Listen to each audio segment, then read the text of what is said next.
everyone, welcome to the Learner's House.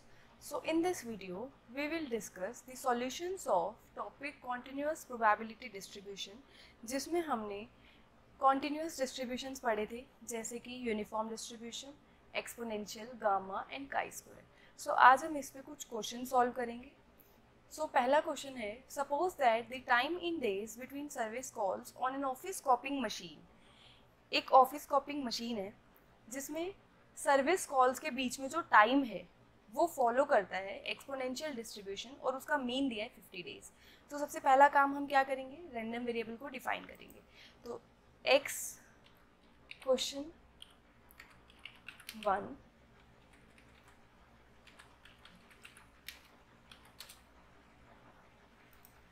Question 1 में हमारा random variable है x जो है टाइम बिटवीन सर्विस कॉल्स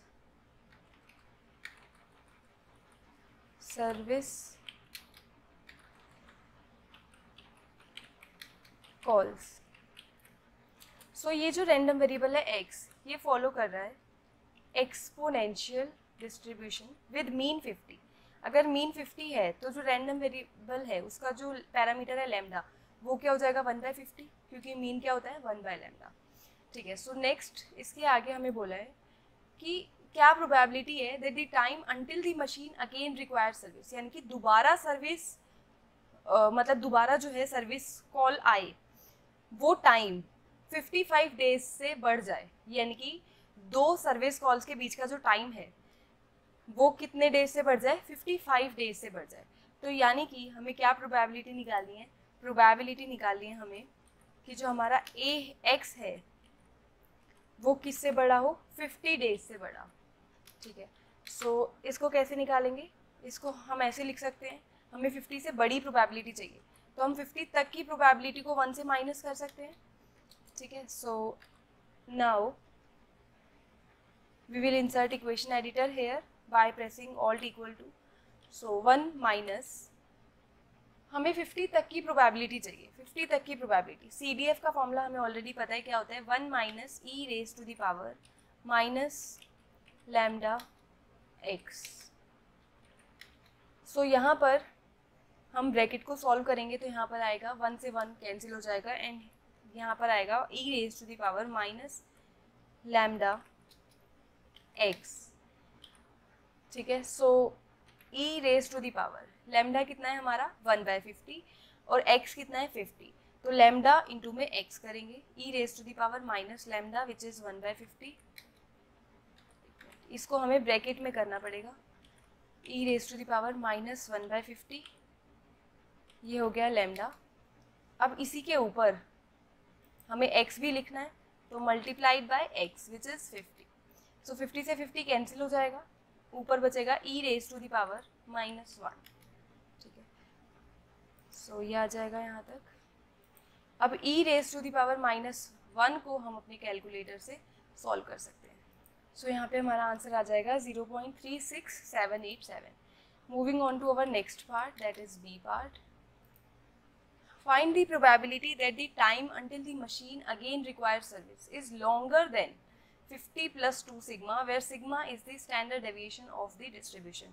यानी कि दो सर्विस कॉल्स के बीच का जो टाइम है वो 50 + 2 सिग्मा से क्या होना चाहिए, बड़ा होना चाहिए. और सिग्मा क्या है, डिस्ट्रीब्यूशन का स्टैंडर्ड डेविएशन है. तो सबसे पहले सिग्मा निकालते हैं.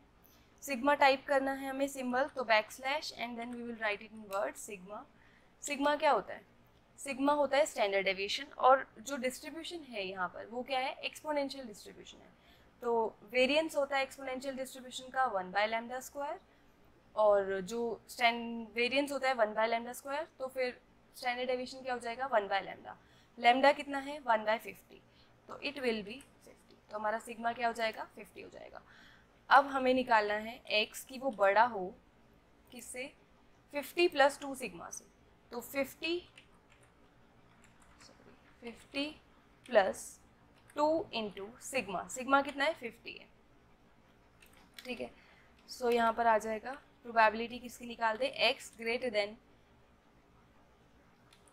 150. सो ये प्रोबेबिलिटी भी हम बिल्कुल वैसे ही निकाल लेंगे. हमें 150 से बड़ा एरिया चाहिए, तो हम क्या करेंगे, 150 तक के एरिया को 1 से माइनस कर देंगे, 150 तक का एरिया। नाउ 150 तक के एरिया को हम क्या लिख सकते हैं, 1 minus e raise to the power minus lambda. Lambda क्या है हमारा, लैम्डा है 1/50, और जो हमारा x है वो है हमारा 150। सो इसको हम इक्वेशन एडिटर लगा के भी कर सकते हैं, बट अभी हम IFOE नोटेशंस के अकॉर्डिंग ये क्वेश्चन कर रहा है। IFOE नोटेशंस हम यूज़ कर सकते हैं, बट वो थोड़ी सी ट्रिकी लगती है, जैसे यहाँ पर मतलब थोड़ा सा मेसी लग रहा है, ठीक है। सो बेटर है कि आप इक्वेशन एडिटर यूज़ करो, बट जो ईजी लगता है या जो फेमिलियर हो जिससे वो कर सकते हैं। सो 1 से 1 कैंसिल हो जाएगा, यहाँ पर आ जाएगा e raise to the power. अब यहाँ पर 150 से 150 cancel, then here e raise to the power -3। अब e raise to the power -3 को हम सॉल्व कर सकते हैं कैलकुलेटर से। सो ये आ जाएगा 0.04978। Now moving on to our next question.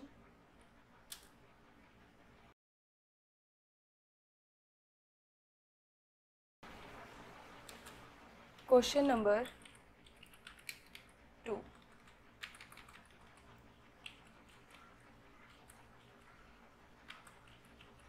Question 2 में बोला है हमें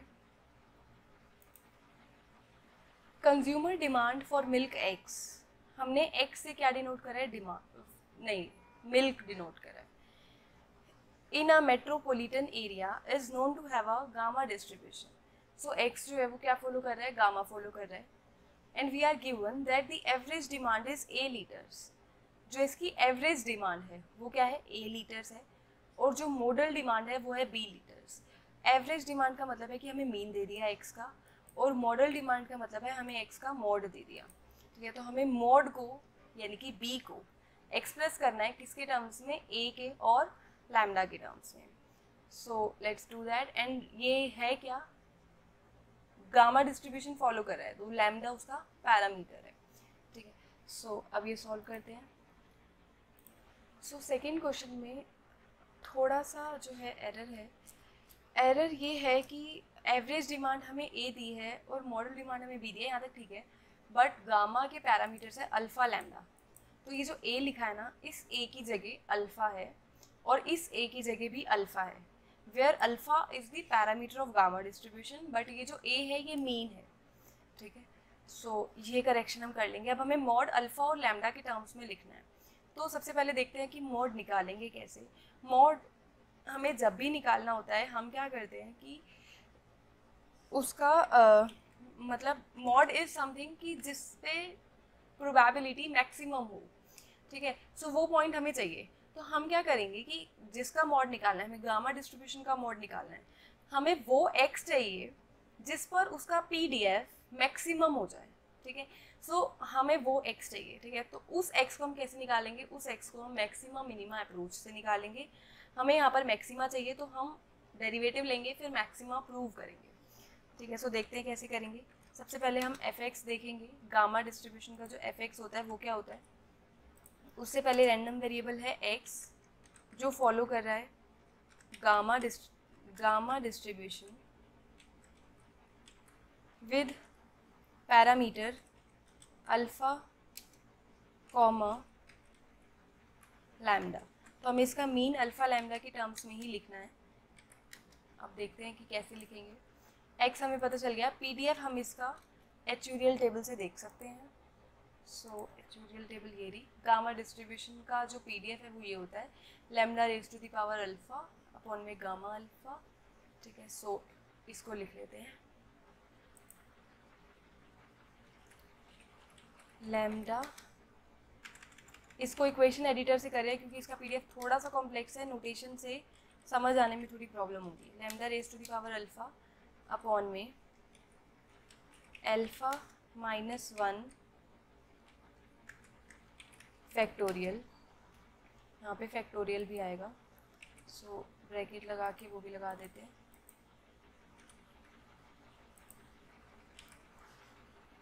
नाउ यहाँ पर e raise to the power minus lambda x, यहाँ पर पावर आएगी, सो स्पेस देंगे तो ये पावर में आ जाएगा, ठीक है। तो इसके आगे होता है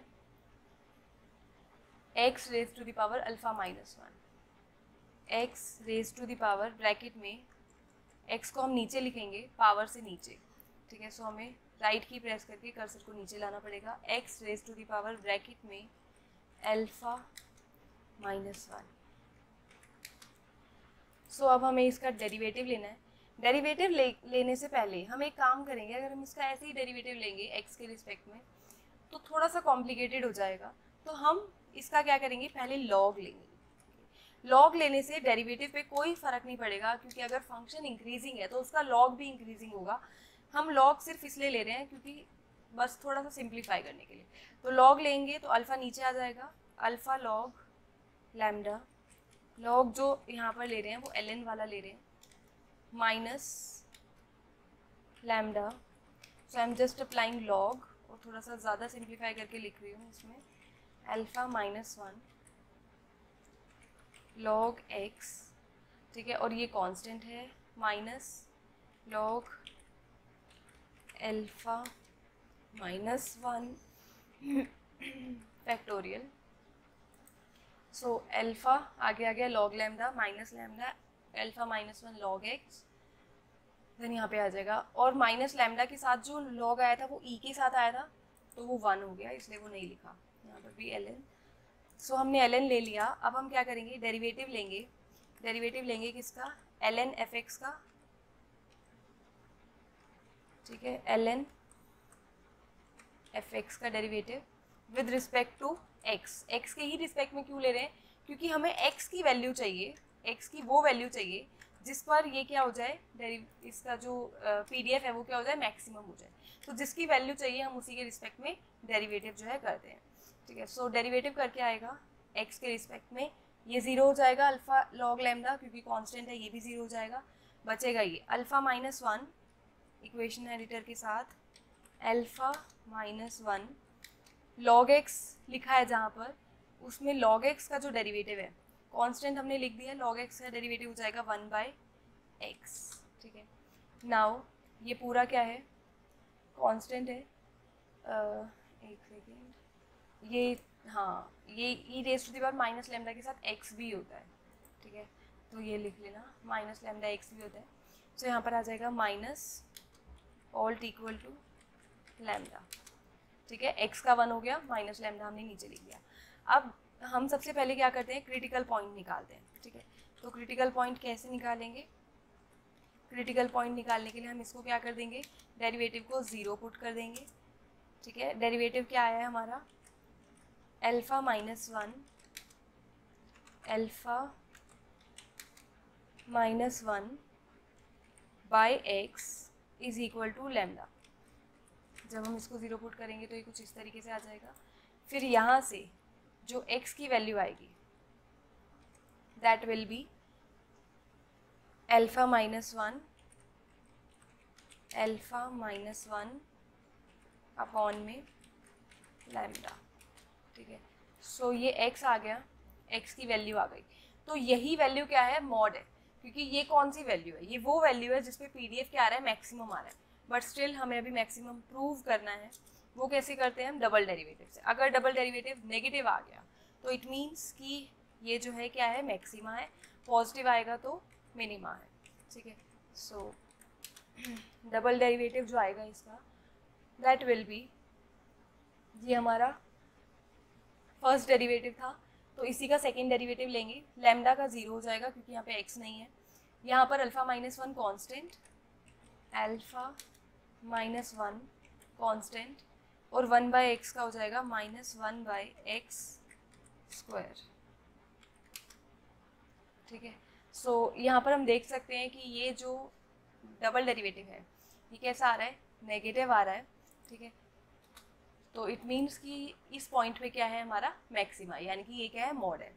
एक सबसे इम्पॉर्टेंट बात ये है कि जो गामा का पैरामीटर लैम्डा होता है वो हमेशा 0 से बड़ा होता है। तो यहाँ पर ये 0 से छोटा तब होगा जब अल्फ़ा 1 से छोटा हो।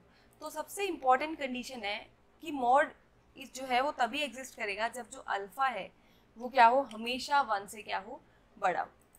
ठीक है, सो नेक्स्ट है इसमें, और इसके अंदर हमें ये ए और लैम्डा में करना है।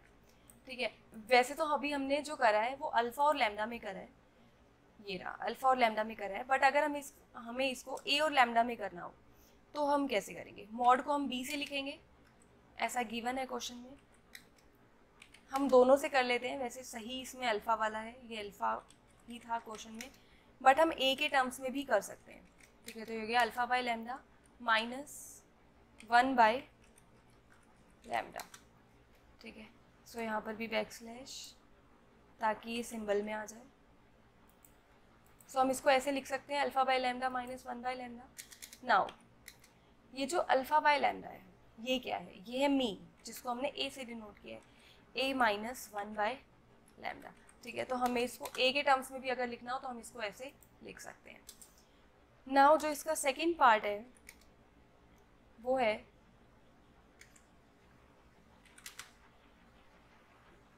सेकेंड पार्ट में हमें मीन दिया है alpha by lambda, a by lambda, a नहीं है ये अल्फ़ा है।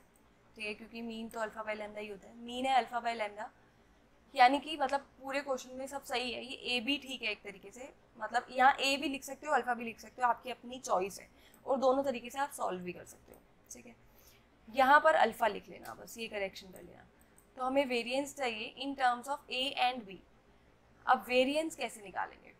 वेरिएंस का फॉर्मूला क्या होता है? Alpha by lambda square. Yes, तो यहाँ पर लिखेंगे इसको, जो वेरिएंस होता है वो क्या होता है? अल्फ़ा बाय लैम्डा स्क्वायर, यहाँ पर आ जाएगी power alpha by lambda square. So what we will do here is, अगर हमें ये ए और बी के टर्म्स में लिखना है तो ए क्या है? ए क्या है हमारा? ए इज़ मीन, सो हम ए की जगह लिख सकते हैं अल्फ़ा बाय लैम्डा, यानी कि हम एक काम कर सकते हैं, ऊपर वाले में बी आया, ये हमने ऊपर डेराइव करा है, B is equal to A minus 1 by lambda. ठीक है, सो इसमें इक्वेशन एडिटर नहीं लगा, कोई बात नहीं, स्लैश हटा देते हैं। यहाँ पे b आया a माइनस 1 बाय लैम्डा, तो यहाँ से हम 1 बाय लैम्डा की वैल्यू निकाल सकते हैं। तो यहाँ से जो हमारा 1 बाय लैम्डा है वो आ जाएगा a माइनस b। ठीक है, सो यहाँ पर जो हमारा 1 बाय लैम्डा है वो क्या आ जाएगा? a minus b। अब वेरिएंस ऑफ x को हम कैसे लिख सकते हैं? हम यहाँ पर लिखा है अल्फ़ा बाय लैम्डा स्क्वायर, तो हम इसको लिखेंगे alpha by lambda into 1 by lambda. So हम इसको ऐसे लिख सकते हैं, अल्फ़ा बाय लैम्डा स्क्वायर था तो उसको थोड़ा सा स्प्लिट कर लिया, अल्फ़ा बाय लैम्डा इंटू में 1 by lambda. Now alpha by lambda is nothing but a and 1 by lambda is a minus b। सो ये हमारा वेरिएंस आ गया इन terms of a and b। ठीक है, सो ये करना था, थोड़ा सा ट्रिकी था क्योंकि उसके टर्म्स में लाना था, तो इसलिए हमें थोड़ा सा मॉडिफिकेशन जो था यहाँ पे करना पड़ा। नेक्स्ट क्वेश्चन है क्वेश्चन नंबर थर्ड क्वेश्चन में बोला है कि रैंडम वेरिएबल x जो है वो कॉन्टिन्यूस यूनिफॉर्म डिस्ट्रीब्यूशन फॉलो कर रहा है, यहाँ से डेंसिटी हटा देना, पैरामीटर्स हैं a एंड b, इसका डिस्ट्रीब्यूशन फंक्शन फाइंड करना है, यानी कि हमें पता है कि वो यूनिफॉर्म फॉलो कर रहा है with parameters a and b, तो उसका CDF क्या होगा वो डेराइव करना है। तो क्वेश्चन नंबर थर्ड, PDF क्या होता है? अगर x जो है वो फॉलो कर रहा है यूनिफॉर्म a एंड b, तो जो उसका PDF होता है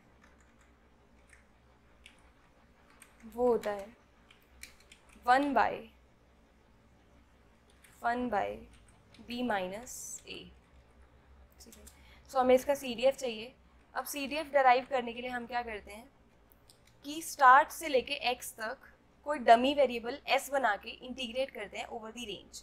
तो हमें इंटीग्रेट करना है, रेंज क्या है, स्टार्ट कहाँ से हो रहा है, x की रेंज a से शुरू हो रही है, एंड कहीं पर भी हमें कोई मतलब नहीं, हम लिखेंगे x।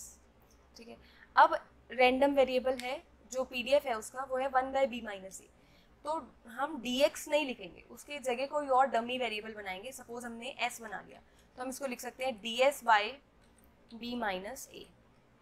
ठीक है। सो ऐसे हम PDF को इंटीग्रेट करेंगे। ds का इंटीग्रेशन हो गया s और कांस्टेंट बाहर आ गया ऐसे ही b-a, ठीक है। अब हम क्या करेंगे, अब हम लिमिट्स पुट करेंगे। लिमिट्स कहाँ से कहाँ तक है?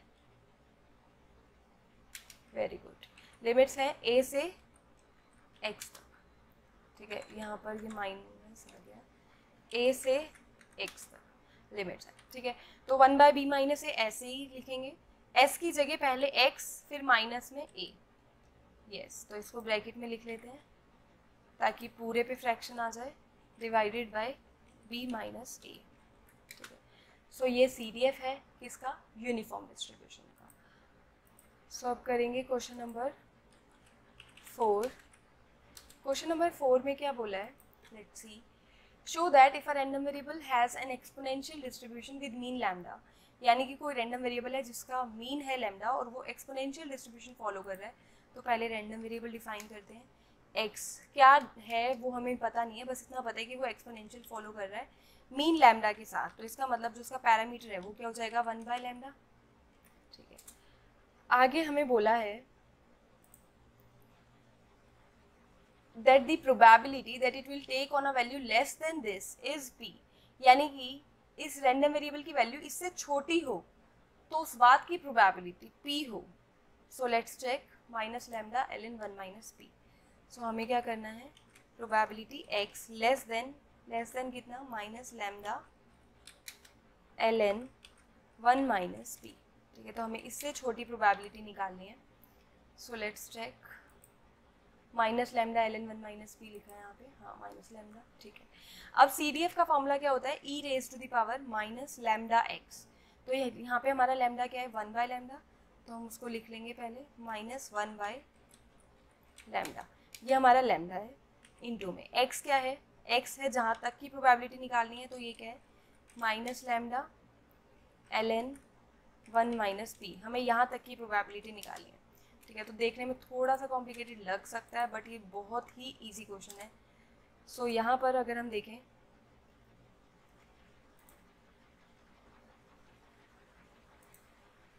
ओके, सो यहाँ पर आ जाएगा सी। ये जो लैम्डा है इससे लैम्डा कट जाएगा और ये माइनस से माइनस प्लस हो जाएगा, ठीक है। तो ये कट गया, बचेगा हमारे पास, ये नहीं लिखना, e⁻⁻ माइनस प्लस बन गया और लैम्डा भी हट गया, तो यहाँ पे बचेगा ln ब्रैकेट में 1 - p, ये बचेगा, ठीक है। अब इसको हम क्या लिख सकते हैं? ये जो हमारा ln है वो क्या हो जाएगा? एक सेकेंड, इसमें एक हाँ एक मिस्टेक हुई है, विच इज़ CDF का फॉर्मूला ये नहीं होता। CDF का फॉर्मूला होता है 1 - e⁻⁻x, तो 1 - भी लगाना है यहाँ पे, ठीक है। सो नाउ 1 - है ऑलरेडी, लैम्डा से लैम्डा कट गया, माइनस माइनस प्लस हो गया, तो यहाँ पे आ जाएगा e⁻⁻ln 1 - p, ठीक है। तो ये आ जाएगा, इसको हटा देते हैं, ठीक है। सो यहाँ पर e, देखो e⁻⁻ ये पूरा है, ठीक है। तो यहाँ से e से ln कैंसिल हो जाएगा, बचेगा यहाँ पे 1 - p, तो यहाँ पे बचेगा 1 - ब्रैकेट में 1 - p, 1 से 1 गया, answer would be p। So हमें यही यहाँ पर प्रूव करना था। So next question is question number 5। Now let's do this. Claim amounts जो है वो एक्सपोनेंशियल रैंडम वेरिएबल फॉलो कर रहे हैं और उसका मीन है 1000, तो पैरामीटर क्या हो जाएगा? पैरामीटर हो जाएगा 1/1000, ठीक है। सो क्वेश्चन 5 करते हैं। क्वेश्चन 5 में हमें बोला है क्लेम अमाउंट्स, x क्या है? x है हमारे क्लेम अमाउंट्स। अब ये जो x है ये क्या फॉलो कर रहा है? एक्सपोनेंशियल विद मीन 1000, तो ये हो जाएगा 1/1000, ठीक है। सो 1/1000, इसके बाद प्रोबेबिलिटी निकालनी है कि कोई क्लेम अमाउंट 5000 से बड़ा हो, इस बात की क्या प्रोबेबिलिटी है? ओके, सो प्रोबेबिलिटी निकालनी है कि ये जो क्लेम अमाउंट है ये बड़ा हो किससे, 5000 से। सो कैसे निकालेंगे, 1 माइनस 5000 तक की प्रोबेबिलिटी निकालेंगे, ठीक है। अब 5000 तक की प्रोबेबिलिटी कैसे निकालेंगे, CDF का फॉर्मूला होता है 1 minus e raise to the power minus lambda. Lambda है इस क्वेश्चन में 1/1000 इनटू में x जो कि है 5000, ठीक है। सो यहाँ तक हो गया। इसके बाद इक्वल्स टू 1 से 1 हम देख सकते हैं कैंसिल हो जाएगा, माइनस माइनस प्लस हो जाएगा, यहाँ पर आ जाएगा e raise to the power minus 5000 से 1000 कैंसिल हो जाएगा, यहाँ पे आ जाएगा e raise to the power -5।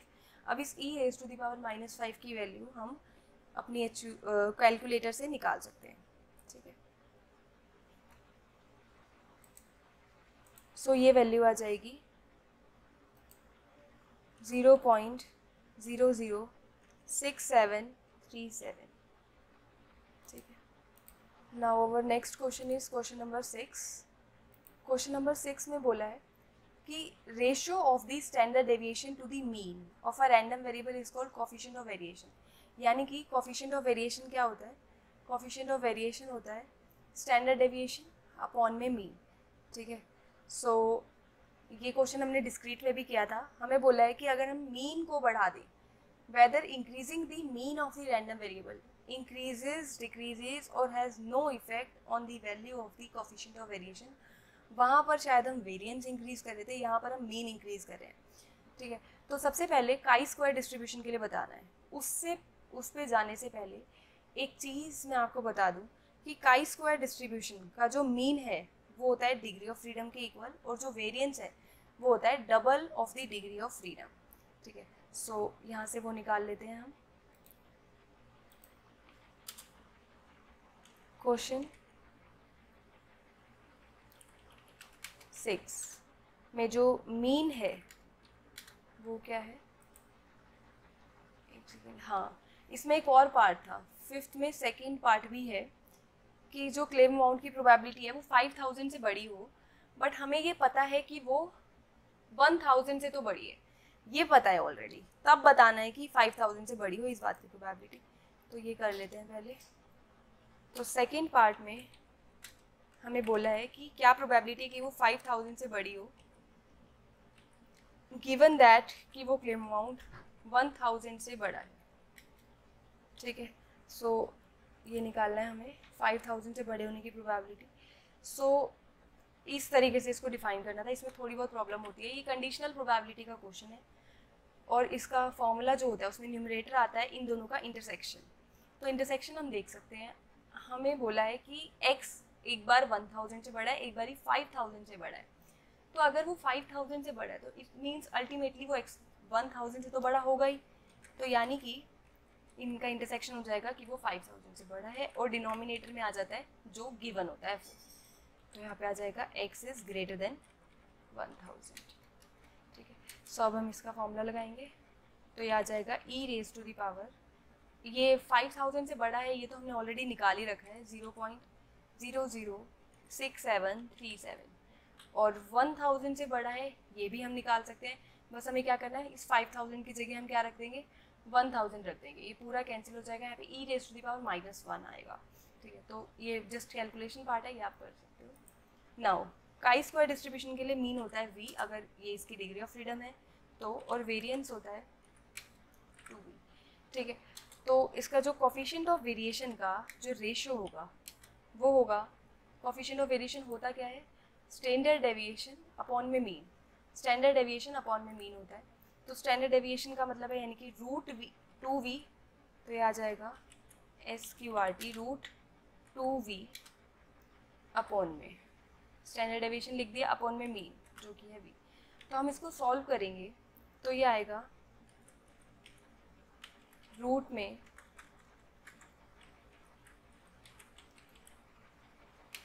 में आएगा v, रूट में 2 आएगा, अपॉन में √v, ठीक है। तो √2 इज़ कांस्टेंट, मीन इंक्रीज करने का मतलब है कि हम v बढ़ा रहे हैं, v बढ़ रहा है मतलब रूट v भी बढ़ रहा है, रूट v बढ़ रहा है तो कोफिशिएंट ऑफ वेरिएशन क्या करेगा, डिक्रीज करेगा। तो हम यहाँ पे नॉर्मली लिख सकते हैं कोफिशिएंट ऑफ वेरिएशन डिक्रीजेस, ठीक है। वर्ड्स में थोड़ा सा एक्सप्लेन आप खुद कर लेना। इसके आगे बोला है एक्सपोनेंशियल डिस्ट्रीब्यूशन के लिए। तो एक्सपोनेंशियल डिस्ट्रीब्यूशन में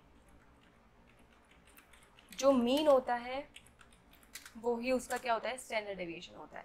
तो कोफिशिएंट ऑफ वेरिएशन आ जाएगा, मीन क्या होता है, अगर पैरामीटर लैम्डा है तो मीन हो जाएगा 1 बाय लैम्डा और स्टैंडर्ड डेविएशन भी हो जाएगा 1 बाय लैम्डा, ठीक है। तो दोनों सेम है, बट ये तब है जब मीन पैरामीटर लैम्डा हो, ठीक है। तो यहाँ लिख देना है कि एक्स फॉलो कर रहा है, एक्स फॉलोज एक्सपोनेंशियल लैम्डा, ठीक है।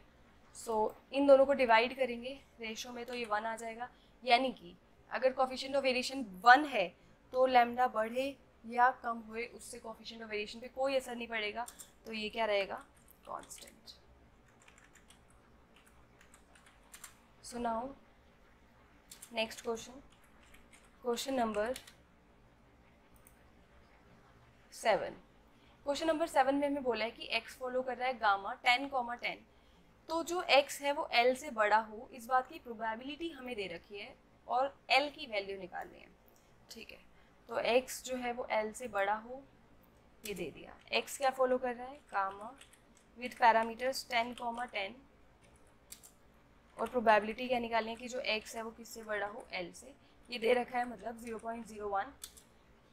अब गामा डिस्ट्रीब्यूशन को हम एक तरीके से सॉल्व करते हैं, वो ये होता है कि अगर x गामा फॉलो कर रहा है तो 2 लैम्डा x जो होता है वो क्या फॉलो करता है, काई स्क्वायर 2 अल्फा, ठीक है।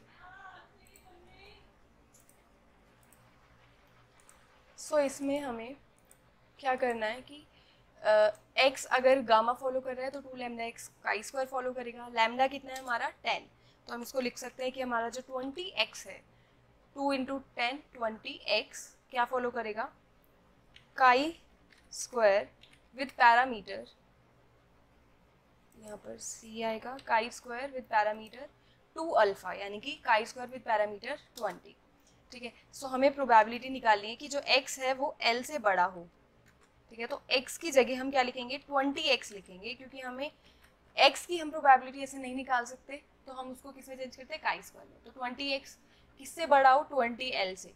अगर एक साइड 20 मल्टीप्लाई करा है तो दूसरी साइड भी करना पड़ेगा। सो नाउ 20x की जगह हम क्या लिख सकते हैं, काई स्क्वायर 20, ठीक है ना। It is greater than 20l, ठीक है। ये l हमें नहीं पता क्या होता है, पर ये पता है कि प्रोबेबिलिटी किसके इक्वल है, 0.01 के। तो हमें एक ऐसा पॉइंट चाहिए जिससे बड़ा एरिया कितना हो, 0.01 हो या फिर 1% हो, ऐसे भी बोल सकते हैं। तो जब भी हमें बड़ा एरिया देखना होता है हम क्या यूज़ करते हैं, परसेंटेज टेबल यूज़ करते हैं। परसेंटेज टेबल मेनली हम पॉइंट एस्टिमेशन के बाद यूज़ करेंगे, बट अभी इस क्वेश्चन के लिए मैं थोड़ा बहुत बता देती हूँ कि प्रोबेबिलिटी टेबल, परसेंटेज टेबल कैसे देखते हैं। तो परसेंटेज टेबल हमें किसकी देखनी है, काई स्क्वायर की देखनी है। सो ये प्रोबेबिलिटी टेबल है, ये भी प्रोबेबिलिटी टेबल है। Now this is percentage table.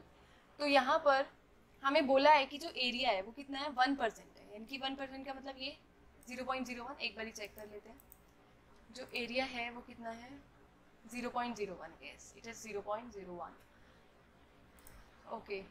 तो 0.01 का मतलब है 1%, 1% पर, और डिग्री ऑफ फ्रीडम कितनी है, 20 है, डिग्री ऑफ फ्रीडम 20 है।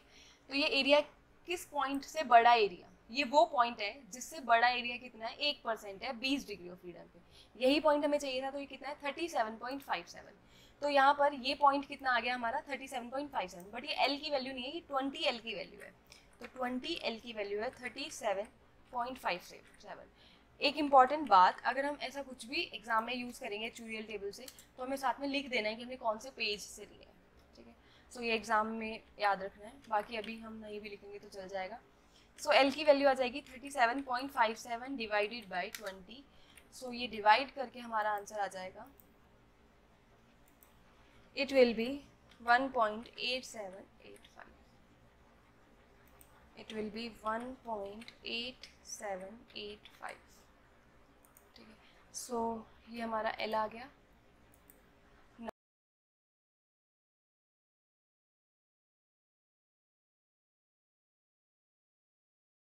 नाउ अब हमें जो क्वेश्चन सॉल्व करना है वो है 8th क्वेश्चन, जिसमें हमें मीन और वेरिएंस निकालना है यूनिफॉर्म कॉन्टिन्यूस डिस्ट्रीब्यूशन का. सो यूनिफॉर्म कॉन्टिन्यूस डिस्ट्रीब्यूशन का पीडीएफ हमें ऑलरेडी पता है, मीन और वेरिएंस हम निकाल सकते हैं. ठीक है, सो वैसे तो हम ये एमजीएफ से डराइव करते हैं चैप्टर नेक्स्ट चैप्टर में, बट दूसरा वे भी है तो वो उससे हम कर सकते हैं इसको. सो क्वेश्चन नंबर 8, उसमें क्या बोला है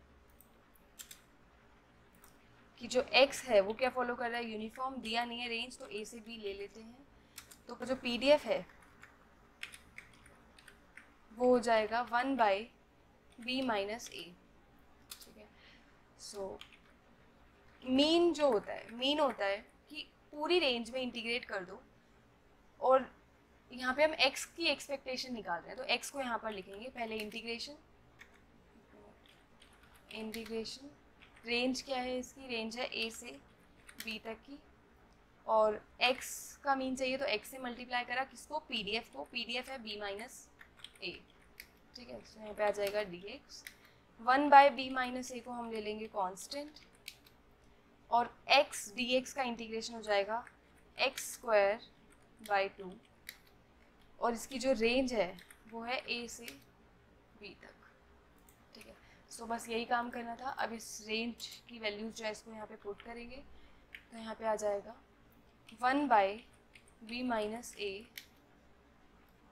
इंटू 1/2 इंटू x² की जगह हम पहले b रखेंगे, b² हो जाएगा, फिर a रखेंगे, a² हो जाएगा. नाउ b² माइनस a² को हम क्या लिख सकते हैं, b माइनस a ब्रैकेट में b plus a² minus b² मतलब ये आइडेंटिटी खोल ली. उसके बाद अपॉन में 2 ब्रैकेट में b माइनस a. सो हम देख सकते हैं ये b माइनस a से b माइनस a कैंसिल हो जाएगा. सो इसका जो मीन है वो आ जाएगा a प्लस b/2. इसको हम थोड़ा सा ऑब्वियस वे में भी समझ सकते थे, लाइक डेराइव नहीं करते तो भी हमें पता चल जाता है कि मीन ये होगा, क्योंकि जो x है वो a से b तक यूनिफॉर्मली डिस्ट्रीब्यूटेड है, यानी कि हर पॉइंट के आने की प्रोबेबिलिटी क्या है, सेम है. तो मीन कहाँ आएगा, मीन बीच में ही तो आएगा, क्योंकि सारे पॉइंट्स के आने की प्रोबेबिलिटी क्या है, सेम है. ओके, सो नाउ ex² निकालेंगे ताकि वेरिएंस निकाल सके. तो ex² में हम क्या करेंगे, इंटीग्रेट करेंगे. कहाँ से कहाँ तक करेंगे, a से b तक करेंगे. एक्सपेक्टेशन किसकी, x² की, तो मल्टीप्लाई भी किससे करेंगे, x² से. उसके बाद इंटू में pdf किसका, x का, जो कि है 1/b माइनस a dx. तो 1/b माइनस a को हम यहाँ पे बाहर ले सकते हैं. x² का x² को इंटीग्रेट करेंगे तो आ जाएगा x³/3, और इसकी रेंज है a से b तक. ठीक है, तो ये आ जाएगा 1/3 हमने बाहर ले लिया, और साथ में डिनोमिनेटर में जो है b माइनस a को भी बाहर ले लिया.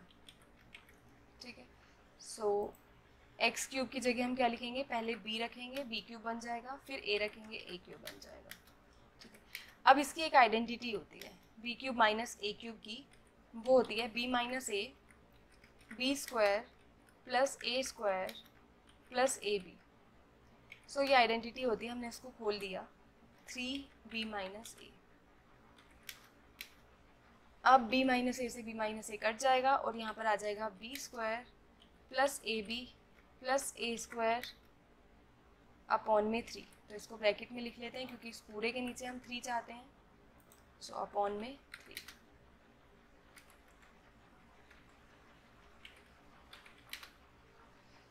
यहाँ पर ये अगर ऐसे आता है तो आप 1 यहाँ लिख सकते हैं. ठीक है, सही है ये भी. अब ex² की वैल्यू हमें मिल गई. अब हमें चाहिए वेरिएंस ऑफ x, जो कि होता है ex².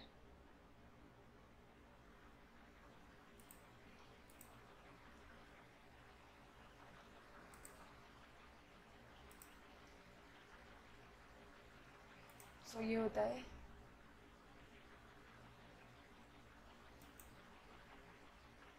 ex² माइनस ex का होल स्क्वायर.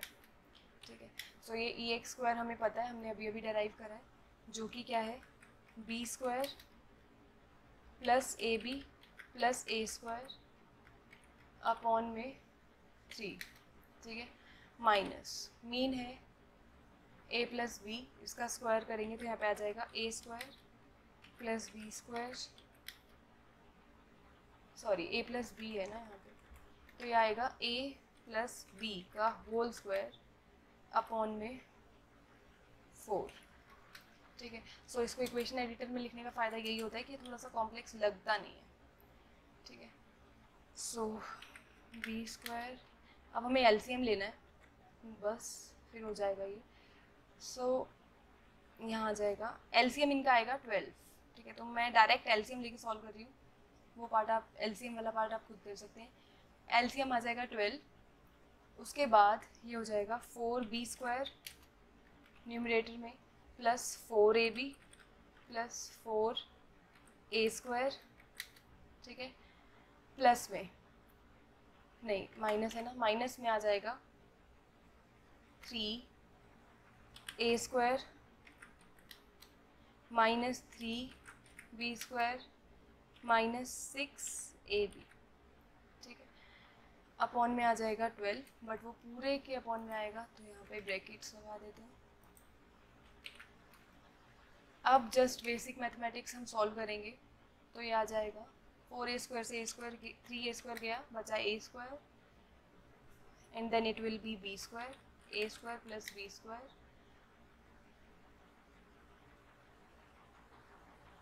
उसके बाद आ जाएगा 4ab माइनस 6ab हो जाएगा माइनस 2ab अपॉन में 12। सो इसको हम लिख सकते हैं कि ये क्या है a माइनस बी का होल स्क्वायर अपॉन में 12। सो ये हमारे वेरिएंस की वैल्यू आ गई। ये यहाँ पे ऊपर होल स्क्वायर है तो हम इसको a square a minus B का होल स्क्वायर भी लिख सकते हैं और b माइनस a का होल स्क्वायर भी लिख सकते हैं, एक ही बात है। नाउ इसके बाद